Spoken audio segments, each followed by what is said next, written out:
Darwin ने type और structure पर अपना एक थ्योरी दिया है, एक सिद्धांत दिया है। और आपको मालूम है कि डार्विन एक ऐसे जियोलॉजिस्ट हैं, डार्विन एक भूगर्भ शास्त्री हैं, ना कि बॉटनिस्ट या जूलॉजिस्ट। ये एक अवधारणा गलत है। डार्विन एक भूगर्भ शास्त्री है। तो डार्विन ने भूगर्भ शास्त्र में, या नेचुरलिस्ट उसको कहते हैं, प्रकृतिवादी हैं, एक पॉजिटिविस्ट हैं, एक प्रत्यक्षवादी हैं, एक साइंटिफिक इन्वेस्टिगेशन और इंडक्टिव मेथड के जो आगमनात्मक विधि है साइंस को पढ़ने की और साइंस में निष्कर्ष निकालने की, उसके बहुत बड़े समर्थक हैं, उसके प्रोपाउंडर हैं। तो डार्विन ने प्रत्यक्ष निरीक्षण में विश्वास किया है और इनको एक एम्पिरिसिस्ट भी कहते हैं, प्रत्यक्षवादी भी कहते हैं। तो डार्विन के विषय में दो बातें आपको जरूर जाननी चाहिए कि डार्विन एक ऐसे व्यक्ति हैं जिन्होंने कांट के बाद, इमैनुअल कांट के बाद साइंस और रिलीजन को बिल्कुल अलग कर दिया। और इन्होंने रिलीजन पे बहुत ही भयानक प्रहार भी किया है और गॉड के थ्योरी को बिल्कुल शैटर कर दिया एक समय के बाद। और गॉड के सिद्धांत में था कि गॉड क्रिएटेड ह्यूमंस, लेकिन इनके थ्योरी आने के बाद ये स्पष्ट हो गया कि it was humans who created God. जो मानव थे उन्होंने गॉड की संकल्पना को दिया है, न कि गॉड ने मानव को बनाया है। तो अब प्रश्न है कि मानव कैसे बना? तो इन्होंने वो सीक्वेंशियल इवोल्यूशन, इन्होंने वो जो अनुक्रमित विकास का सिद्धांत दिया, जिसमें उन्होंने the survival of the fittest की जो संकल्पना है, हालांकि ये संकल्पना स्पेंसर की है, लेकिन इसका प्रयोग डार्विन में मिलता है कि जो फिट है वो सरवाइव करेगा। फिट का मतलब ये नहीं कि ताकतवर, जो उस पर्यावरणीय दशा में जो फिट है, अनुकूल है, जो उस पर्यावरणीय दशा के अनुकूल है। हो सकता है वो कमजोर जीव हो तुम्हारे हिसाब से, लेकिन वो सरवाइव करेगा।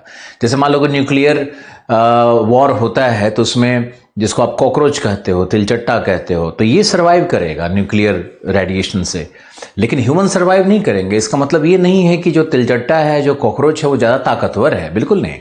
तो सर्वाइवल ऑफ द फिटेस्ट के कॉन्सेप्ट में जो फिटेस्ट का मतलब यहां पर है कि उस पर्यावरण, दिए गए पर्यावरण में जो सबसे ज्यादा अनुकूलित है ना, जिसका एडेप्टेशन सबसे ज्यादा, एडेप्टिव रेडिएशन जिसका सबसे हाई होगा, वही जीव सर्वाइव करता है।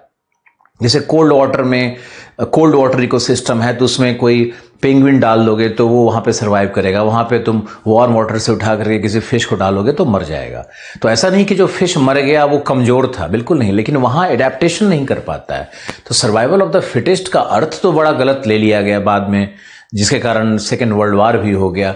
और जर्मनी ने ये सोचा कि अगर आपको सर्वाइव करना है, आपकी अगर उत्तरजीविता है, तो आपको फिट रहना होगा, और फिट रहने के लिए आपको आसपास के जो बड़ी मछली है उसको छोटे मछलियों को खाना होगा। ऐसा विचार लोगों ने बना दिया। एक गलत इंटरप्रिटेशन है डार्विन का। यहां पे ध्यान रखना है कि फिटेस्ट का अर्थ क्या है। अब डार्विन ने जो दो बातें की, जो बहुत बड़ा समाज में परिवर्तन आया है, जिसको हम लोग कहते हैं मॉडर्निज्म आया, और क्रिश्चियन सोसाइटी में बहुत ज़बरदस्त परिवर्तन हुआ। वहाँ प्रोटेस्टेंट्स आ गए और जो पुराने कहानी और मीथ और जो स्क्रिप्चरल नॉलेज था उसको उन लोगों ने टोटली डिस्कार्ड किया। और ये सब जो कहानियाँ कि भगवान का अवतार हो गया और भगवान ने आशीर्वाद दे दिया और चंद्रमा पे लकीर खींच दिया गया, इस तरह की जो किंवदंतियाँ चलती रहती हैं समाज में, उसको डार्विन ने शैटर किया, गॉड के थ्योरी को ही डिमोलिश किया। और डार्विन ने जो इवोल्यूशन का प्रोसेस बताया कि कैसे केमिकल सिंथेसिस से या केमोसिंथेसिस से कैसे सोडियम, कैल्शियम, पोटेशियम और नाइट्रोजन और कार्बन कैसे एक बार एक युग्मित होकर के, कैसे कोएगुलेशन करके वो कैसे उसमें जीव जैसी दशाएं या जीव द्रव्य कैसे बन जाता है।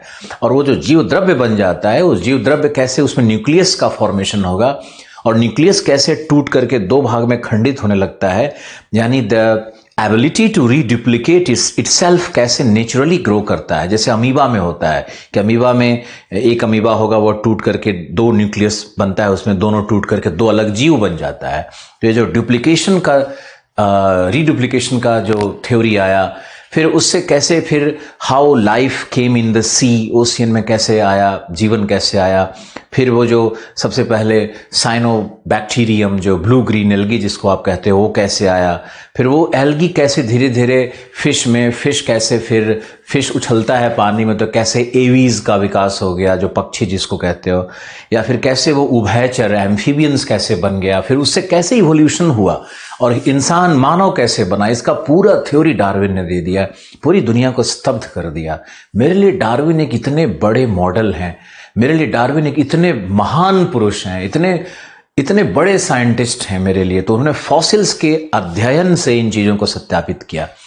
और दूसरा जो मेजर कंट्रीब्यूशन है डार्विन का, पहला तो उन्होंने गॉड की थ्योरी को चैलेंज कर दिया, और दूसरा उन्होंने कहा कि साइंस में अगर बिलीव करना है तो रिलीजन की बातों को छोड़ना होगा। अगर रिलीजन की कुछ बातें हैं तो उसको भी टेस्टिफाई करना होगा। तो उन्होंने कहा कि फील्ड इन्वेस्टिगेशन बहुत जरूरी है, और जब तक फील्ड इन्वेस्टिगेशन नहीं होगा तब तक हम किसी सत्य तक नहीं पहुंच सकते हैं। और ये जो सिद्धांत है यही प्रत्यक्षवाद है। हालांकि प्रत्यक्षवाद फ्रेंच रेवोल्यूशन में पहले आ चुका है, और ऑगस्ट कॉम्टे जैसे विद्वान तो ज्योग्राफी में प्रत्यक्षवाद को पहले ही ला चुके हैं। तो प्रत्यक्षवाद में दो चीजें हैं, एक तो साइंटिफिक इन्वेस्टिगेशन की बात होता है, दूसरा reality is what is cognisable, यानी आप अपने इंद्रियों से जो ज्ञान को जनित कर रहे हैं, जो इंद्रियों से जिस ज्ञान को आप देख रहे हैं वही ज्ञान सत्य है, और जो इंद्रियों के ज्ञान से परे है उसको असत्य मान के चलता है, ये प्रत्यक्षवादी होते हैं। हालांकि आइंस्टीन इसके थोड़े विरोधी हैं, और आइंस्टीन ने कहा कि नहीं, हम लोग इन्फेरेंस निकाल सकते हैं। जैसे मान लो कि अगर हमें 2, 3, 4, 5 प्रोपोजिशंस पता है, अगर आधार वाक्य पता है, साइंटिफिक लॉज पता है, तो साइंटिफिक लॉज के आधार पर 6th, 7th, 8th ऐसा भी लॉज निकाला जा सकता है। और आइंस्टीन ने इसको प्रूव किया कि ग्रेविटी वेव्स है, और ग्रेविटी वेव्स आज देखो, आज के 2 साल पहले इस्टेब्लिश भी हो गया, साइंटिस्ट ने इस्टेब्लिश कर दिया कि सचमुच में ग्रेविटी वेव्स होता है। और ग्रेविटी वेव्स है तभी तो 2 पिंडों के बीच में वो शक्ति लग रही है और सेंटर ऑफ मास बनेगा। आखिर कैसे बैलेंस करेगा, कुछ ना कुछ तो एक एक्सचेंज, एक कनेक्शन होना ही चाहिए ना। तो ये देखो, एक इन्फेरेंशियल नॉलेज भी होता है, अनुमान जनित ज्ञान, लेकिन अनुमान का आधार जो कंजेक्चर कहते हैं। तो ये जो कंजेक्चुरल नॉलेज है, इसका भी साइंटिफिक बेसिस अगर हो तो वो सत्य भी होता है। लेकिन जब हम लोग धर्म ग्रंथों पे जाते हैं तो वहां पे कुछ तो कंजेक्चुरल नॉलेज मिलता है हम लोगों को, कुछ अच्छी बातें मिलती हैं हम लोगों को, लेकिन उसमें बहुत सारे मीथ और बहुत सारे ऐसी चीज़ें जो कि इंसान को डराने वाली हैं, इंसान को स्लेव बनाने वाली हैं। हम लोग उसकी दास्ता में फंसते हैं, और हम लोग जो राइट टू इन्वेस्टिगेशन है, जो हम लोग का जो अधिकार होना चाहिए किसी भी चीज़ पे प्रश्न उठाने का, वो नहीं मौका मिलता है। तो हम लोग को right to investigate, right to discover, right to question, प्रश्न पूछने का अधिकार, ये सब होना चाहिए, रिलीजन के अंदर में भी होना चाहिए। ऐसा नहीं कि जो टेनेट्स लिख करके कोई चले गए तो हम लोग अंधे की तरह उसका पालन करेंगे जिंदगी भर और हमारे सारे जनरेशन्स वही फॉलो करेंगे, ऐसा नहीं हो सकता है। ये अंधवाद है। जो यूरोप में अंधवाद आया था उसमें क्रिश्चियन ऑब्सक्यूरेंटिज्म का एक फेज आया था, जिसमें सारे जो भी बाइबल में लिखी गई बातें थी उसको ही फॉलो करने का प्रयास किया गया। तो ये एक अंधवाद है और हम लोग इस अंधवाद से बचें। तो डार्विन एक बहुत बड़ा नायक है जो कि मानव जाति को अंधवाद से बचाता है या रिलीजियस ऑब्सक्यूरेंटिज्म से लिबरेट करता है। हमारे समाज को, हमारे विशेष करके यूरोप को उसने लिबरेट कर दिया। तो आज देखो यूरोप कहाँ से कहाँ पहुँच गया। और मैं एक लाइन और आपको बता दूं कि आइंस्टीन भी मरने के पहले यही लिख करके गए हैं, देयर इज नो गॉड। तो मेरा ये मानना है कि अगर आइंस्टीन हैं, अगर वो इतनी सारी बातें सही कह गए, डार्विन इतना प्रूव्ड थ्योरी है, तो हम किसी पंडित, किसी मुल्ला, किसी काजी, किसी कोई पादरी, इन लोगों के चक्कर में समाज जो पड़ता है और इनके अंधविश्वास को मानता है, वो कितना अनुचित है। और आप देखो अभी एक धारावाहिक भी आया हुआ है और हमारे देश में तो सारे नहीं लेकिन जो साधु और सब तंत्र चलता है वहाँ पे रेप का अड्डा है और अंधविश्वास में लोग पता नहीं क्या क्या कर लेते हैं और क्या हो रहा है। तो बहुत ज़रूरी है हम लोगों को लिबरेट होने की। और जो आईएएस के हमारे विद्यार्थी हैं, जो अधिकारी बनना चाहते हैं, उनको तो इन बातों का विशेष ध्यान रखना चाहिए कि आपको जाति, धर्म और ये जो प्रांत का कॉन्शसनेस है, उससे आपको बहुत ऊपर उठना होगा। और आपको एक जो सर्वजन सुखाय सर्वजन हिताय की जो हमारी भावना है उपनिषदों की, आपको उपनिषद में जाना ही होगा। बिना उपनिषद में गए, बिना उसके मंत्र को समझे कभी भी जीवन सही नहीं हो सकता है। बर्नार्ड शॉ जैसे, आइंस्टीन जैसे लोगों ने उपनिषद को कितना महान कहा है, वॉइस ऑफ ह्यूमैनिटी कहा है।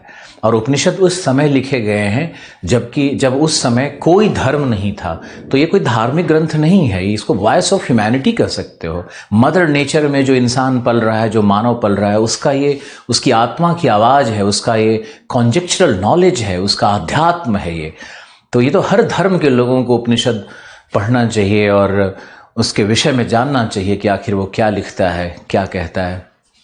तो डार्विन को आज एक सैल्यूट देने का मेरा मन कर रहा था और मैंने डार्विन साहब को बहुत बहुत अभिवादन, साथ में आइंस्टीन जैसे लोगों को अभिवादन। इन्होंने मानव को लिबरेट कर दिया है उस अंधविश्वास के काल में, आकाल से।